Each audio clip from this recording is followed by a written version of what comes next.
তারা সবাই যেন বন্টন করে নেবে। আপনার জীবনে কি থাকলো বলুন, কি থাকলো? এবার আপনি বলেন তো আমার আমার যার কারণে নবী আমার বলছেন খবরদার, আল্লাহ বললেন খবরদার আমার বলে তুমি খবরদার চিৎকার করিও না, কারণ তুমি বুঝো না তোমার জীবনে হলো 3 প্রকারের মাল।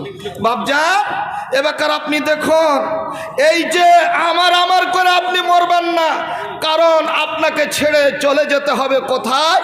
ওই 3.5 হাত মাটির তলায় আপনাকে চলে যেতে হবে।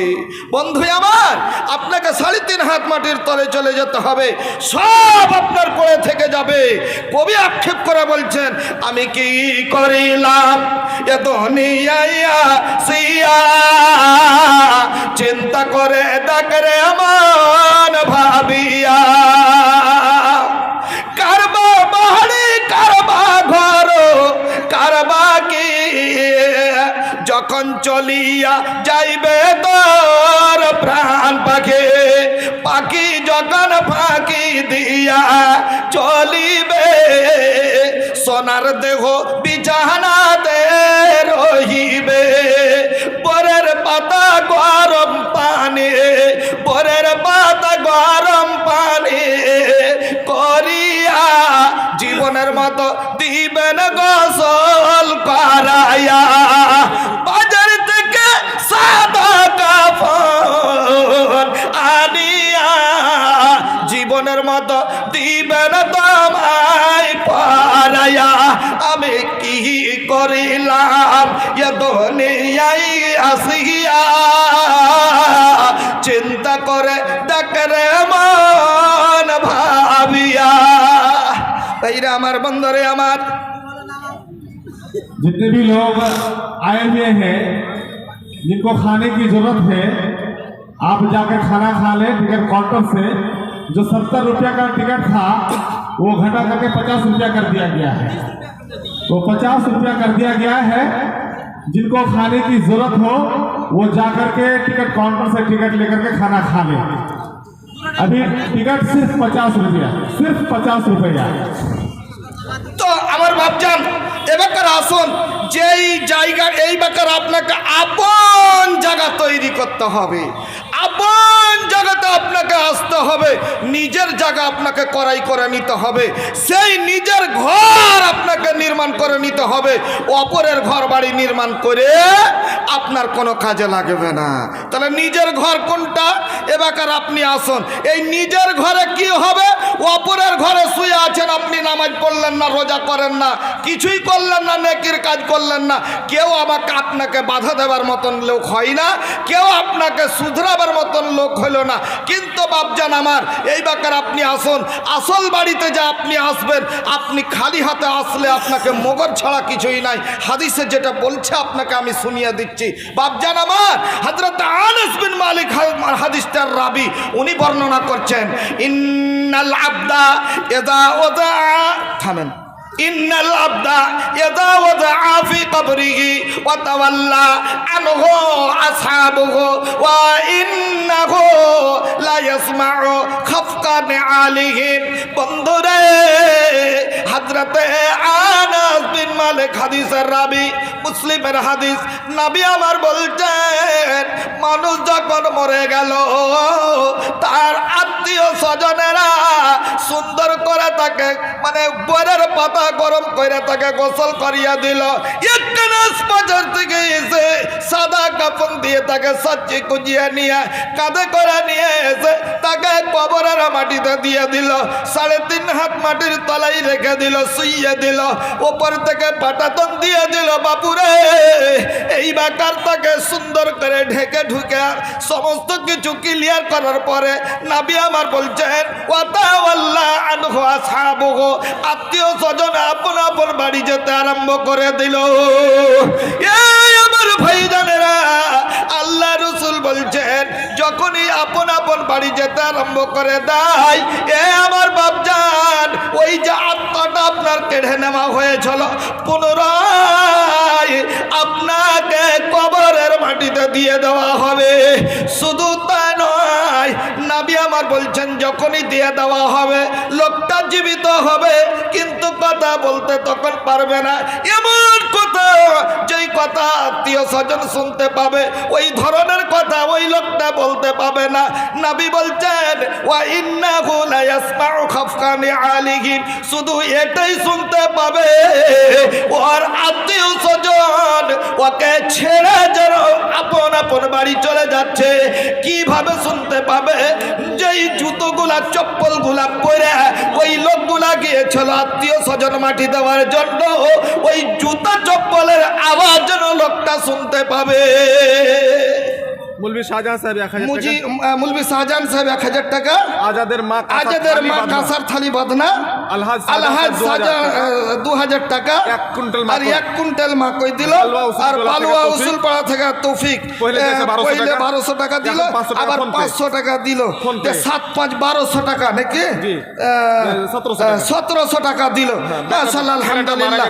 ছেলে মারা গিয়েছে তার জন্য উনি দিয়েছেন। আপনারা পালায়েন না, আমি হাদিসটা বর্ণনা করব, খালি দোয়াটা করব।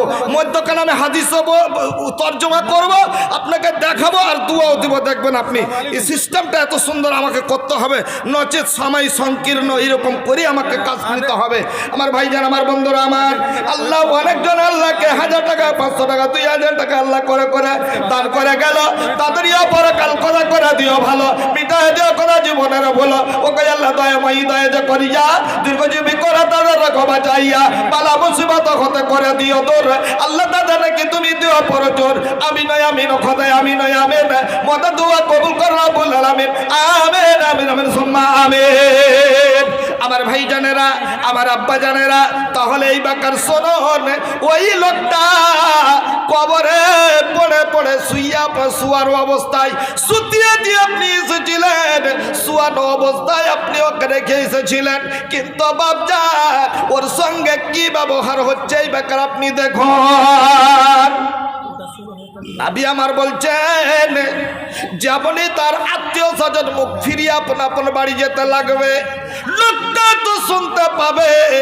বন্ধুরে, নবী আবার বলছেন আদাহু মালাকানে, হঠাৎ করে দুইজনের কাছে, ওই লোকটার কাছে যেন দুটো ফেরেশতা এসে উপস্থিত হয়ে যাবে। আপনারা আলেমুল আমার মুখ থেকে শুনেছেন মুনকির নাকির দুজন ফেরেশতা এসে কবরে হিসাব নেবে। মুনকির নাকির দুই ফেরেশতা চেক করবে রে তোর আমল বস্তা, কি নাফা করলি তাতে, কি জোগাড় করলি তাতে, হিসাব রেখে চল চল মুসাফির চল, ভাঙা হাটে আর কত কাল থাকবি বইসা তুই বল, পৃথিবীর ওই ভাঙা হাটে আলিরে তোরা ব্যবসাতে, কি জোগাড় করলি তাতে, হিসাব রেখা চল চল মুসাফির চল, ভাঙা হাটে আর কত কাল থাকবি বইসা তুই বল। আল্লাহর নবী বলছেন এ আমার বাপ জানেরা, ধনেরে আমার, এইটা কোনো গল্প গুজব নয়, এটা কোনো কেসা কাহিনী নয়। ধনেরে প্রত্যেকটা লোকের জীবনে, প্রত্যেকটা নারীর জীবনে ঘটবে। কখন ঘটবে? যখনই আপনার আত্মাখানাকে কেড়ে নেওয়া হবে, যখনই আপনি মরবেন, কবরে যখনই আপনাকে শোয়ানো হবে, তখনই এই হাদিসটা জীবনে আপনার ঘটে যাবে। শুধু তাই নয়, আল্লাহর নবী বলছেন আতাহু মালাকানে, দুইজন হঠাৎ করে যেন ফেরেশতা এসে উপস্থিত হয়ে যাবে। আপনি ওই মাইয়াটাকে কি অবস্থায় রেখে এসেছিলেন? বলবেন আমি শুইয়ে রেখে এসেছিলাম। এই বেকার হাদিস দেখুন কি বলছে নবী আমার, ফায়ুকদানেহি, ওই যে দুইজন ফেরেশতা এসে উপস্থিত হইল, ফায়ুকদানেহি, ওই মাইয়াটার দুই হাতকে ধরবে আর যেন উঠে বসিয়ে দেবে। আর বসিয়ে দেওয়ার পর সঙ্গে সঙ্গে তাকে জিজ্ঞাসা করতে আরম্ভ করবে। কি এমন জিজ্ঞাসা করবে সেটা আল্লাহর নবী বলেছেন।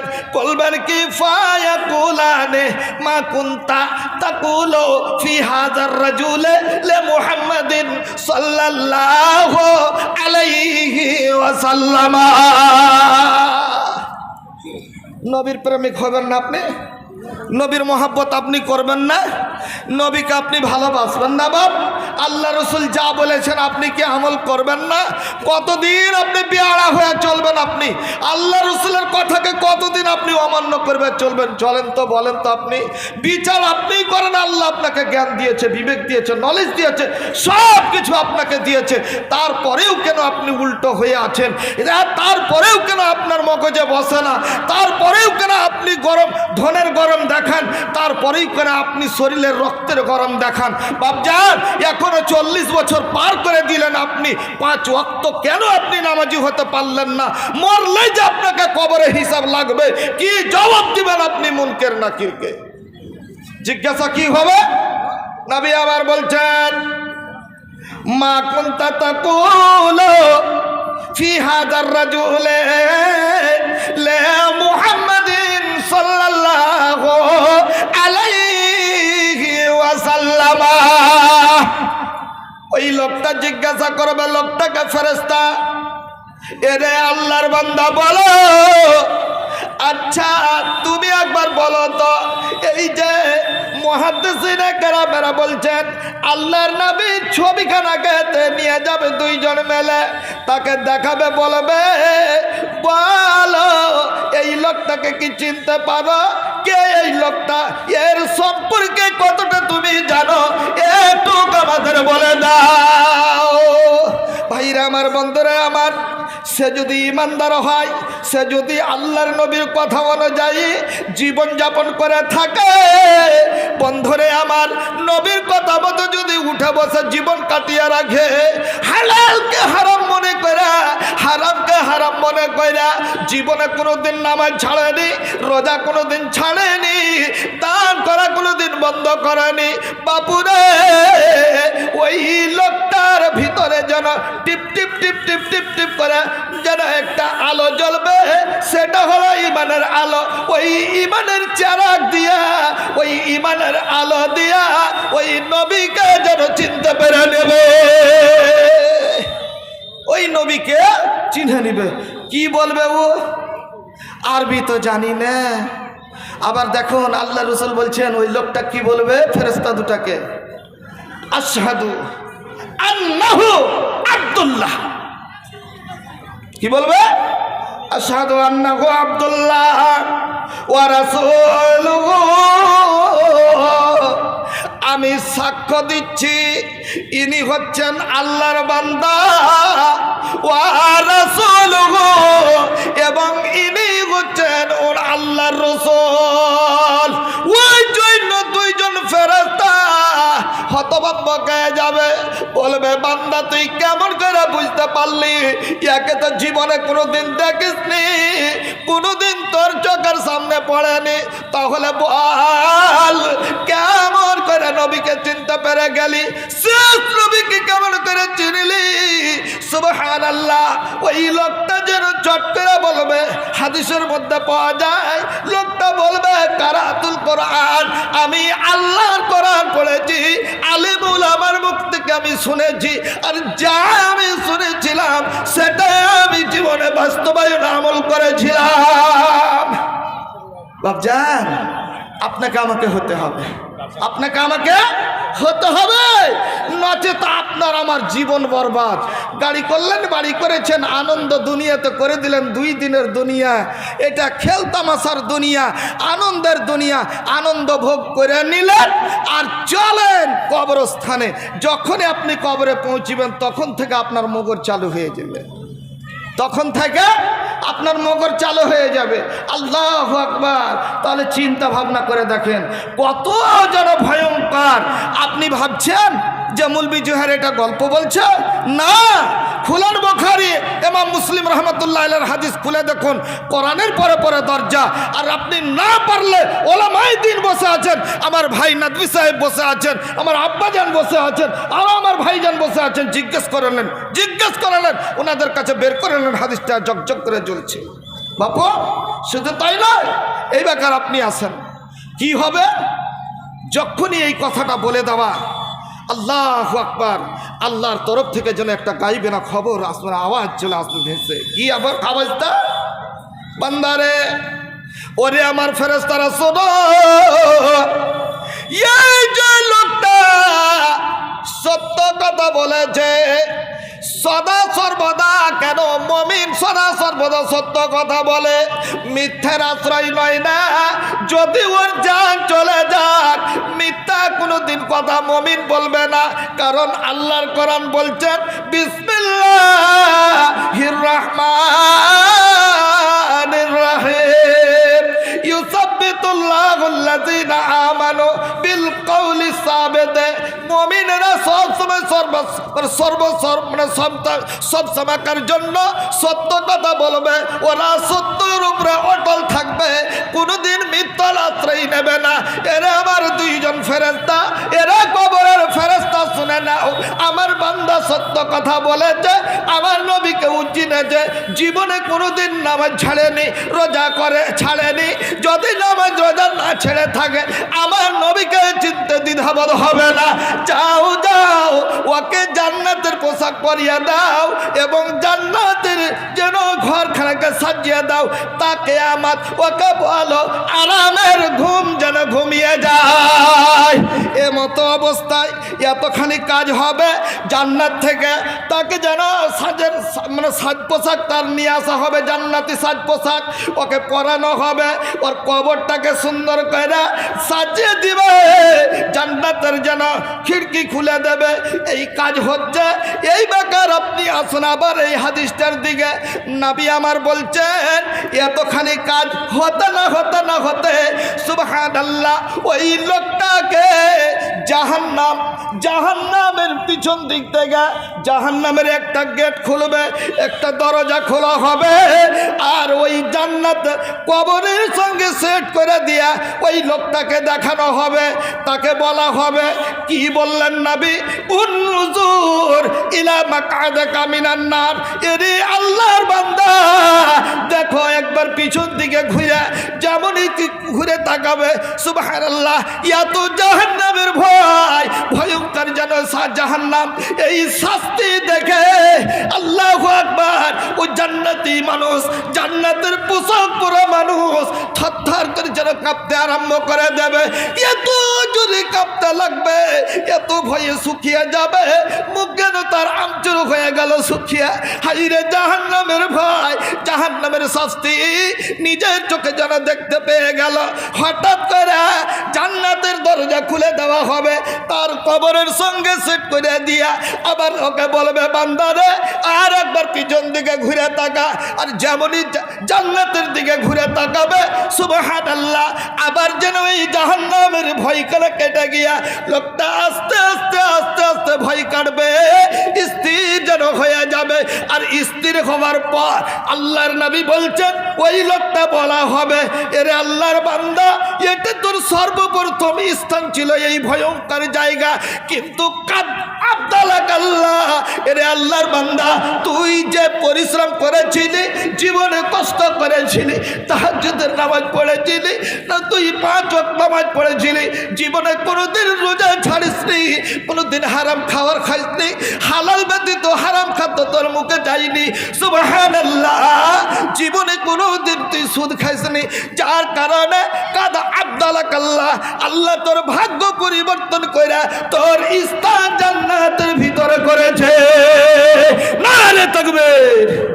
বাপজান, ওইখানটাই ঘর ওখানটাই, এখন অবধি ওই ঘরে আপনি আছেন ধন্যবাদ।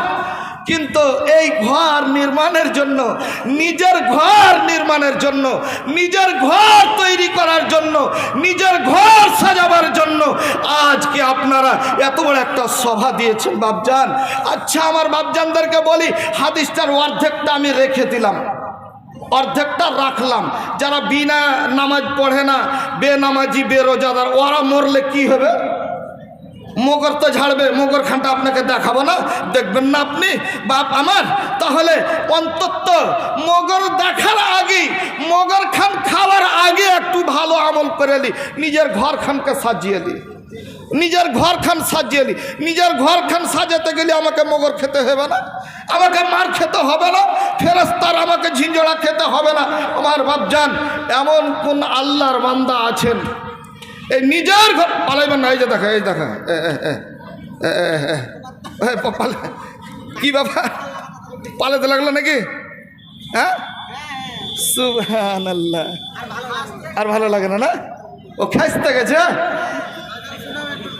ইয়ে আল্লাহ, খালি গাজাল গাজাল।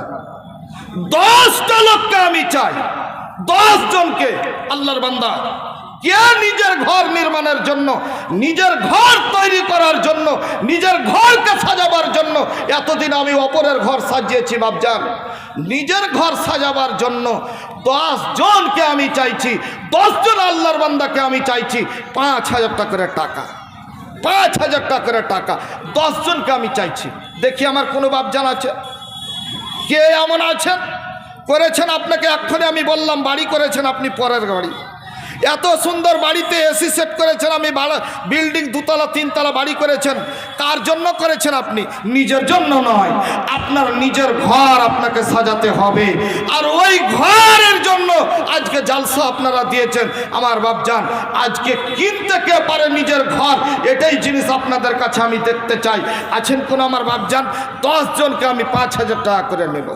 যেই টাকাটা আপনার পানিতে পড়েনি, যেই টাকাটা আপনার কাজে লাগবে, যেই টাকাটা আপনার ধ্বংস হয়ে যায়নি, ধ্বংস হবে না, তা কিয়ামত আপনার ঘর সাজানো হবে।